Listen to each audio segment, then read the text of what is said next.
안녕하세요. 통찰력을 가진 자가 차세대인 4차 산업시대를 리드한다고 합니다. 그래서 오늘은 통찰력이라는 책을 소개합니다.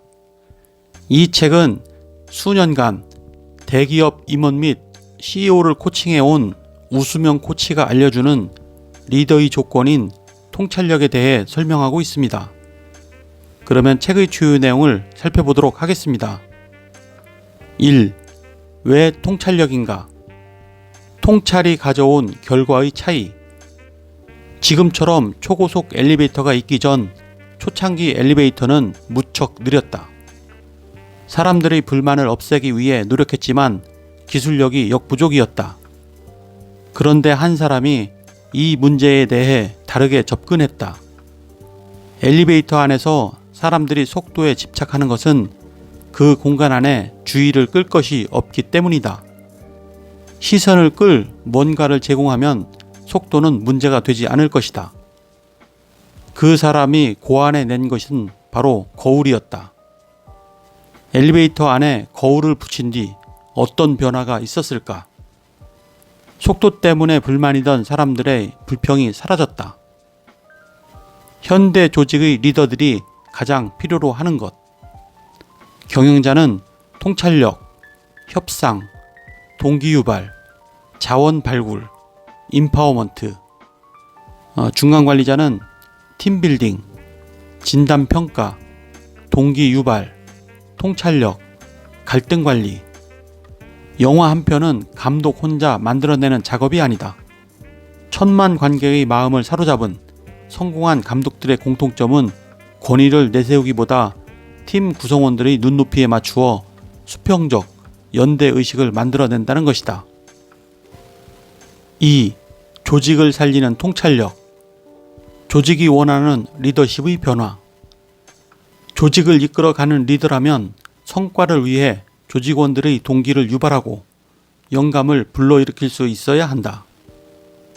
그 영감이 아이디어가 되고 새로운 기획과 성과로 이어질 수 있기 때문이다. 동기부여를 통해 고조된 영감과 능력을 전략적으로 묶어주고 비전을 제시하여 이끌어가는 능력 역시 리더가 갖춰야 할 요소다. 세계 기업에서 배우는 통찰력. 과거와 현재의 통찰력의 개념 차이는 다음과 같다. 첫째, 조직 문화. 과거는 성공 지향적 비전, 현재는 성공보다는 공동체 의식. 두 번째, 성과. 과거는 희생을 감수한 성공과 성취, 현재는 마음껏 실수하며 최고를 만들어내기. 셋째, 아이디어. 과거는 완전히 새로운 독특한 발상, 현재는 있는 것을 재결합하여 재창조. 네 번째, 팀워크. 과거는 경쟁 위주, 평가 위주, 현재는 더불어 성장하는 팀워크. 다섯째, 리더십. 과거는 책임감 있는 능력형 리더, 현재는 사람의 마음을 움직이는 공감형 리더. 실제로 세계를 선도하는 기업들은 현재의 통찰력 개념을 기업 운영에 적극 적용하고 있다. 2016년 6월 어느 날이었다. GE는 124년의 전통을 깨고 인사평가 제도를 전면 단행했는데 평가 원칙은 마음껏 실수하라이다. 마음껏 실수하라는 말이 나오게 된 것은 GE에 새로 부임한 CEO 제프리 이멜트의 의지였다.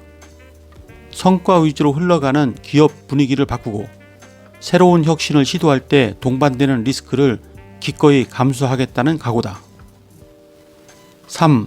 연결하라. 아는 것들을 새롭게 연결하라. 서울시에서 시행한 올빼미 버스도 서울 시민들의 생활 패턴을 분석한 빅데이터를 바탕으로 내놓은 정책이다. 업무상 야근을 하는 시민들이 부담스러운 택시비 때문에 어려움을 호소하자 서울시는 안전한 귀가와 편의를 위해 심야버스 운행을 고려했다. 하지만 심야버스는 이용객이 한정되어 적자를 떠안아야 했다.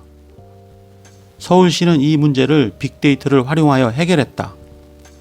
서울시의 교통 데이터와 KT의 요일별 시간대별 유동인구 빅데이터를 활용하여 최적의 노선과 배차 간격을 알아냈고 거기에 KT의 통화량 데이터를 바탕으로 실수요를 예측했다. 이를 통해 올빼미 버스의 노선을 확정했다. 4. 소통하라. 경험을 확장하라. 통찰은 다양한 경험의 토대 위에서 일어난다. 경험이 많고 다양할수록 더 많은 아이디어와 응용력이 생긴다. 우리는 대부분 크고 작은 실패와 성공을 거듭하면서 지혜와 더불어 상황을 꿰뚫어보는 능력을 갖게 되기 때문이다. 한편 미래학자 엘빈 토플러는 미래에 대한 통찰력을 가지려면 독서를 하라고 말한다. 책은 누군가의 지식과 지혜를 모아놓은 것이기에 우리가 직접 경험할 수 없는 것들을 간접적으로 경험할 수 있게 해준다. 틀을 깨고 나와라. 통찰을 가로막는 또 하나의 벽은 틀이다. 여기서 말하는 틀은 경직된 사고방식이나 획일화된 조직 등을 말한다. 우리는 종종 편협한 사고방식이나 조직 문화의 틀에 갇힌다. 경직된 사고방식, 자기만의 고집, 잘못된 신념과 가치 등은 우리 통찰을 가로막는 대표적인 것들이다. 공감하며 경청하라. 자주 사용하는 언어를 기준으로 조직 문화를 5단계로 나눴다. 첫째, 1단계 조직. 극단적인 말을 자주 사용한다. 젠장, 부수다 등 부정적이고 극단적이며 적대감이 섞인 말을 사용한다. 둘째, 2단계 조직. 조금 더 자신과 관계된 말이 많다. 보너스, 인생 포기, 그만두다 등 주변과 단절된 생활 태도가 언어로 나타났고 자신에게 운이 따르지 않는다는 언어를 사용한다. 세 번째, 3단계 조직. 개인주의적인 언어를 많이 사용했다. 나, 내가, 같다 등 자신이 중심이라는 말들이다. 네 번째, 4단계 조직. 구성원들이 생각과 의사를 공유하는 말들이다. 우리 팀, 헌신 등 나 중심이 아닌 우리 중심이다. 다섯 번째, 5단계 조직. 우리를 넘어선 의식 수준의 말이다. 인생은 대단해, 세상은 아름답다 등. 5. 관찰하라.